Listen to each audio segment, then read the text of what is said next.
îmi dau lacrimile, este incredibil de frumos, nu pot să descriu în cuvinte.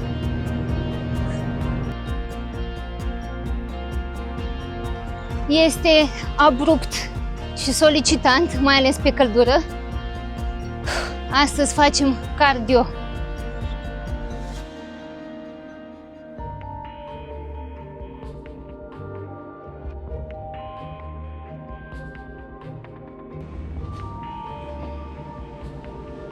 Cred că mi este mai tare frică deoarece îmi place să controlez absolut orice, sau cel puțin să am un plan de rezervă, iar acum nu pot controla nimic. Bună dimineața! Am zburat din Kuala Lumpur spre Laos, iar orașul în care ne aflăm se numește Vam Vieng. Iar astăzi o să facem ceva incredibil. O să zburăm cu paramotorul. Experiența a costat 54 de euro de persoană și avem câteva emoții, dar o să vă spunem la final ce păreri avem. Vam Vieng poate fi trăit în două moduri, de sus și de jos, iar weekendul acesta o să le încercăm pe amândouă.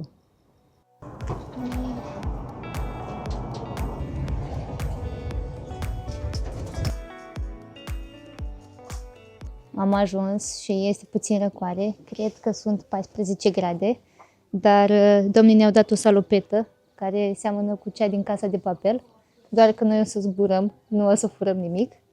Și apropo, viza pentru Laos a costat 45 de euro de persoană și am aplicat pe site-ul Ministerului Afacerilor Externe și răspunsul a venit în jur de 3 zile. Și acum vreau să vă întreb ceva. Ați avut vreodată o idee, o dorință, care la început părea bună, dar atunci când a trebuit să o faceți, parcă nu părea atât de bună? Exact așa mă simt și eu acum. Am câteva emoții.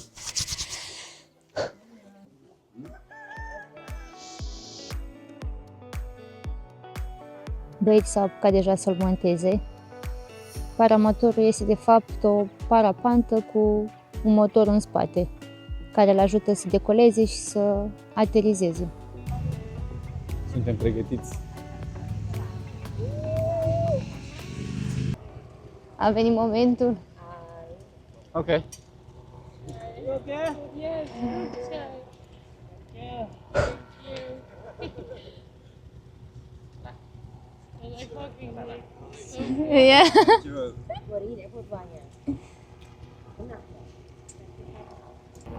Am vrut să zic că dacă puteți ceva, toți banii mei îți rămân ție.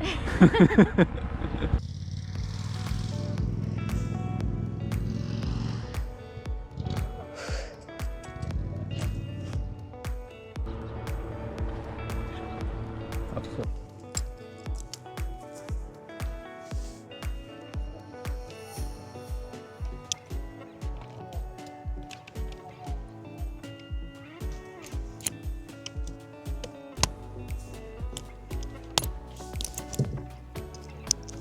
Thank you. One second, okay.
Faci pe la ureți! Ei, incredibil! Nu putem să cred!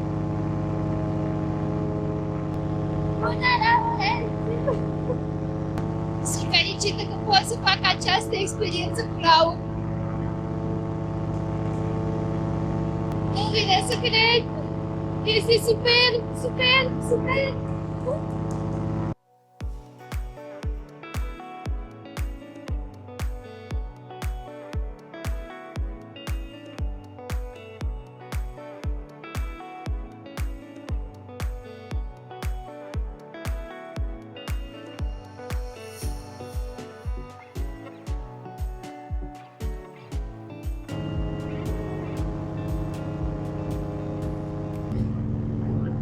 Îmi dau lacrimile, este incredibil de frumos, nu pot să descriu cu cuvinte.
Cred că aterizăm acum.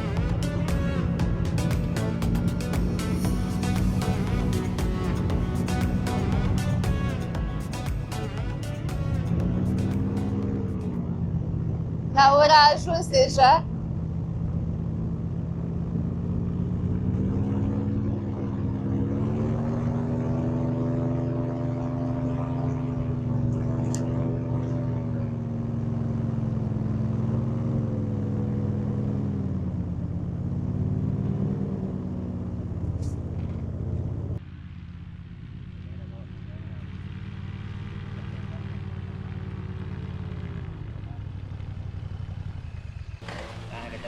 Thank you so much. Thank you. Cum a fost? Stai. A fost incredibil, mi-au dat lacrimile. Nu cred că am simțit niciodată atât de multă adrenalină. Mai intens decât cu balonul. Da. Tu? Frumos, mi-a plăcut. Și vederea a făcut totul. Superb. Vă recomandăm această experiență, chiar se merită.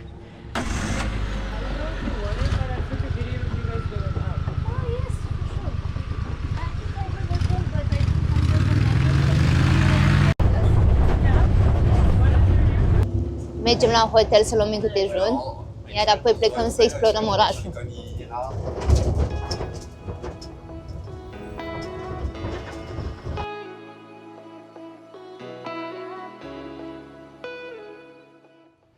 Am terminat micul dejun și mergem să vedem un viewpoint foarte interesant aici, în Van Vieng. Pentru asta trebuie să închiriem un scuter care a costat 200.000 de chip pe zi.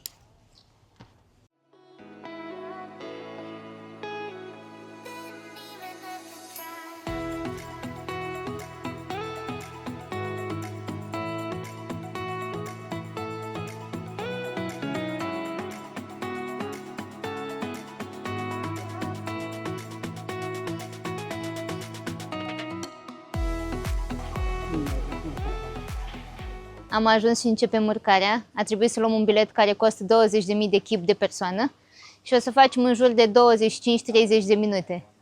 Am avut câteva emoții cu scuterul, deoarece drumul este stricat, dar am ajuns cu bine. Aici este unul din cele mai cunoscute puncte panoramice din Van Vieng. Iar drumul, chiar dacă nu este foarte lung, este abrupt și solicitant, mai ales pe căldură. Astăzi facem cardio. Dacă veniți, vă recomand să vă luați haine și papuci confortabili. Din câte observ, încă se mai construiește și în loc de acest drum abrupt o să facă scări, ceea ce o să fie mai puțin obositor. Pe acest drum trebuie să urcăm ca să ajungem la acel minunat viewpoint. Sper să merite. Noroc că este o mână curentă de care te mai poți ajuta.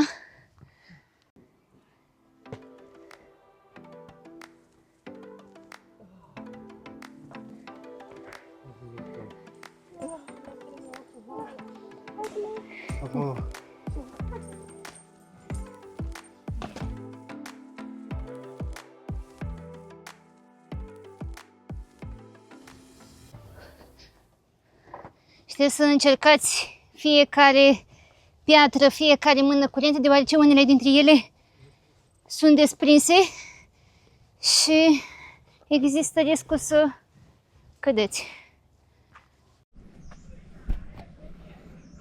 Haide, Evelina, haide! Nu mai pot! Prea mult stres și oboseală. Îți lipsește sala? Da. Ca să vedeți și voi că creatorii de conținut se mențin. De asta ești tu așa fit. Da.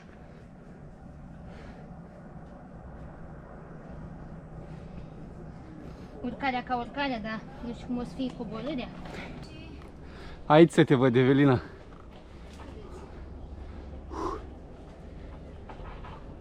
Aici să te văd. Nasol. Urcăm pe aceste pietre acum.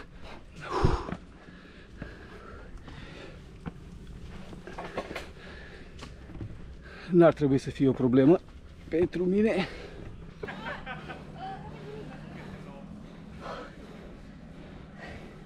După acea experiență de dimineață care a fost superbă, acum trebuie să mai și muncim să facem ceva pentru view. Sperăm să se merite.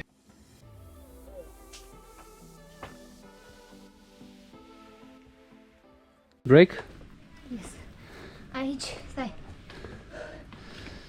Aici ar trebui cei de la Aqua Carpatica sau Dorna să facă reclamă. Urci 20 de minute și să fie cineva în vârful muntelui cu o apă. Nu e Aqua Carpatica, dar Să ne dea bani pentru reclamă. da, pentru idei.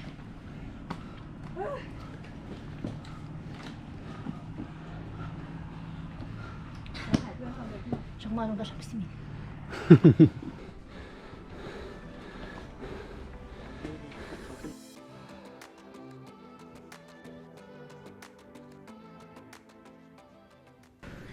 Și acum din nou, condiție fizică 1, noi 0. Ioc. Ioc, hai. Ioc condiție fizică.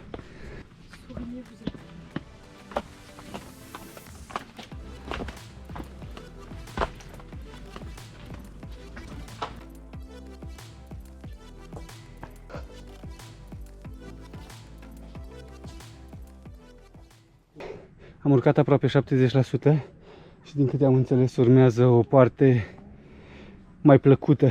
Mai lină.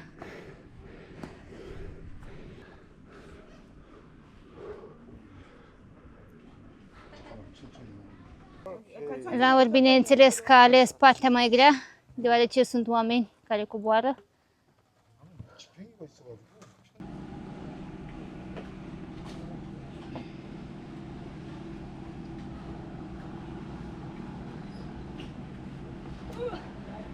Bravo, Evelina. Îți dau o mână de ajutor? Haide!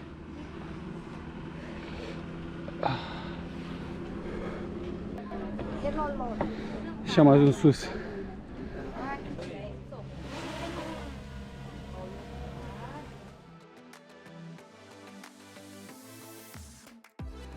Aici în vârf găsești celebra motocicletă pentru care acest viewpoint a devenit cunoscut, dar dincolo de ea, panorama este cea care merită tot efortul.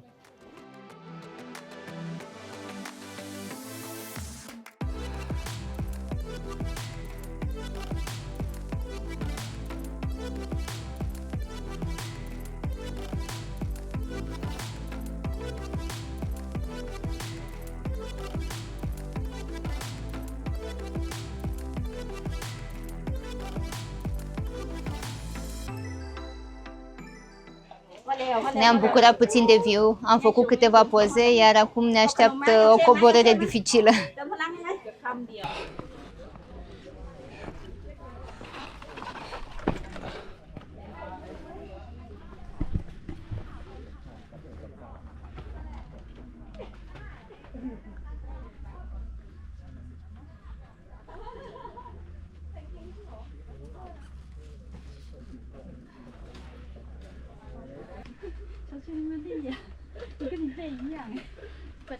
Da.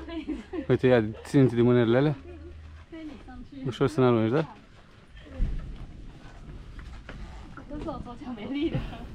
Atât, bravo.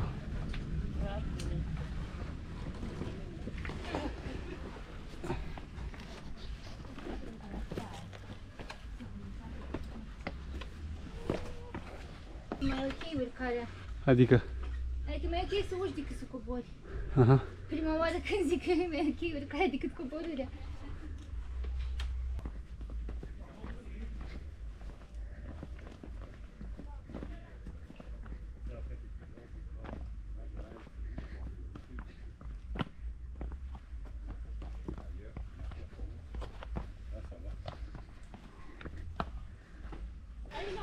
Mai avem puțin și ajungem jos. Abia aștept, vreau să beau ceva rece, un Pepsi, o cola.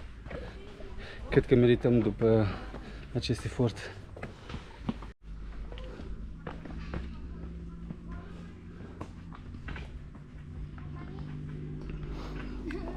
Haide, Evelina, dacă ajungi jos, fac cinste cu o cola.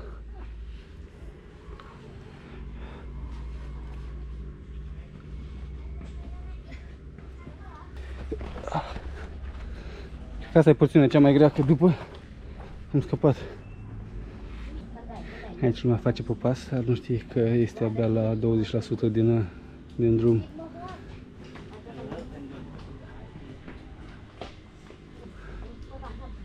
Mai avem puțin, Evelina.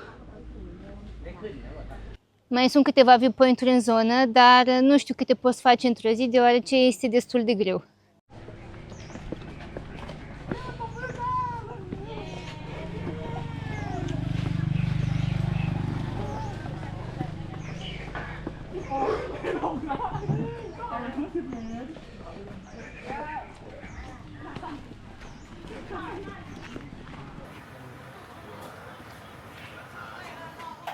Am ajuns jos și ne-am luat un Pepsi rece. Cum am promis. Nu mai îmi simt picioarele. Traseul a fost destul de greu. Totuși am văzut oarecum mulți oameni cu bebeluși urcând sus. Dacă pentru noi a fost greu, nu pot imagina cum a fost pentru ei. Și acum ne îndreptăm spre laguna numărul 3? Da, din câte am înțeles, în zonă sunt mai multe lagune. 1, 2 și 3 sunt principalele. 1 fiind cea mai turistică, deoarece se află lângă acest viewpoint, iar toți turiștii care sunt aduși aici sau vin aici merg și la acea lagună. Deoarece cred că este la 5 minute sau ceva de Da, genul. e aproape.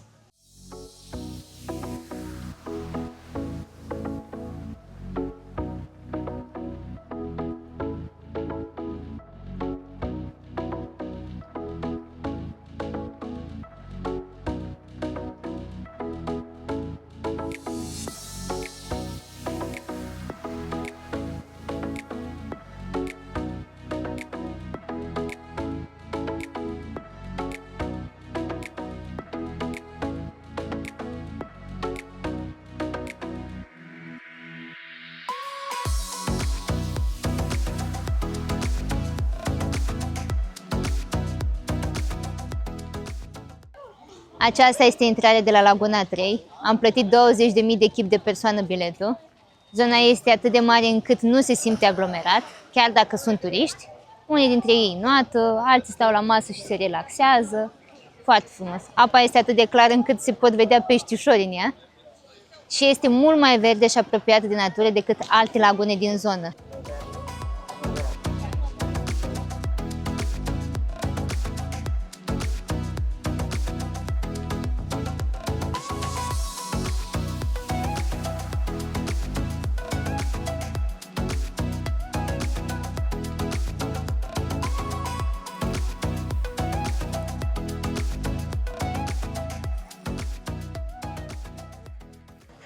Laur și-a făcut curaj și a intrat în apă, au vrut să se răcorească puțin după ziua de azi. El știe cât de cât să înoate, eu nu știu deloc și am decis să stau la masă și să mă bucur de priveliște.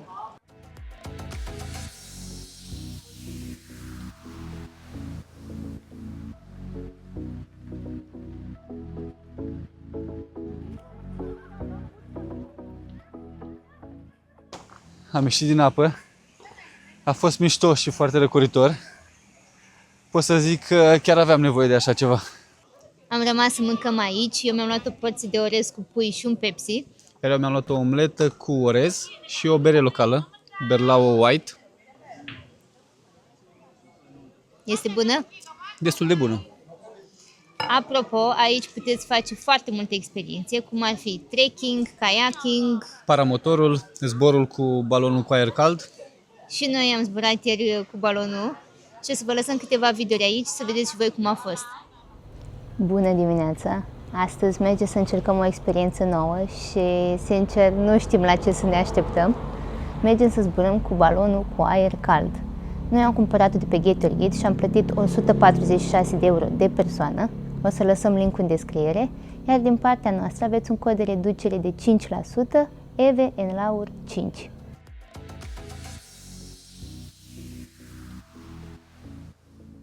Am ajuns la locația de unde vom pleca, transportul a fost inclus în bilet și acum că am ajuns încep emoțiile, îmi bate inima ca la iepuraș, dar o să fie bine.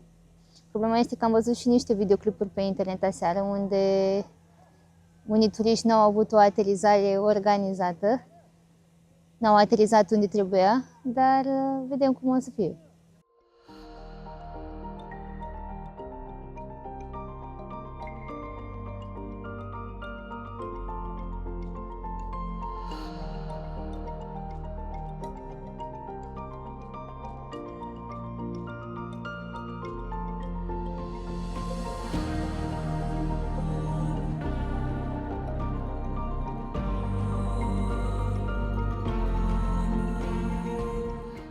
Cred că mi este mai tare frică deoarece îmi place să controlez absolut orice, sau cel puțin să am un plan de rezervă, iar acum nu pot controla nimic, doar să am credință în tine.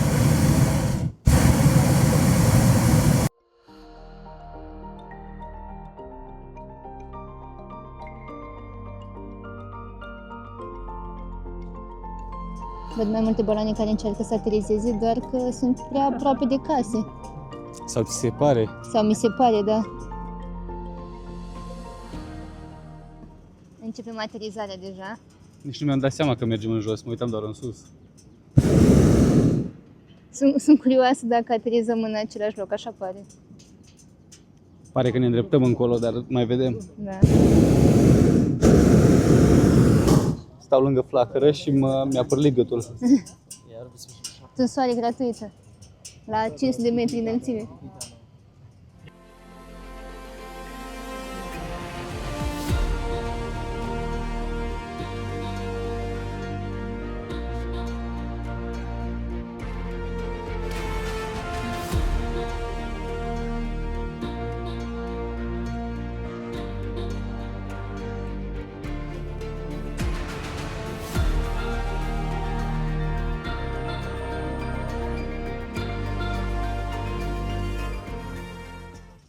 O aterizare chiar bună, chiar de unde am plecat.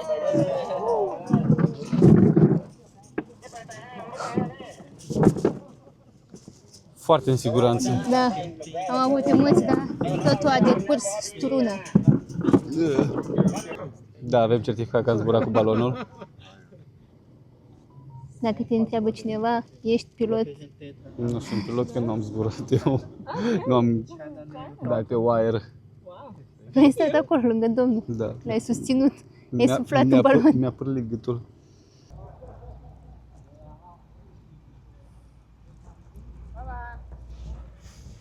Thank you. Din câte am înțeles, este foarte important să-ți alegi o companie ok pentru a evita problemele. Acum nu știu dacă ține de noroc sau dacă am face o diferență între paramotor și zborul cu balonul. Cu siguranță am alege paramotorul.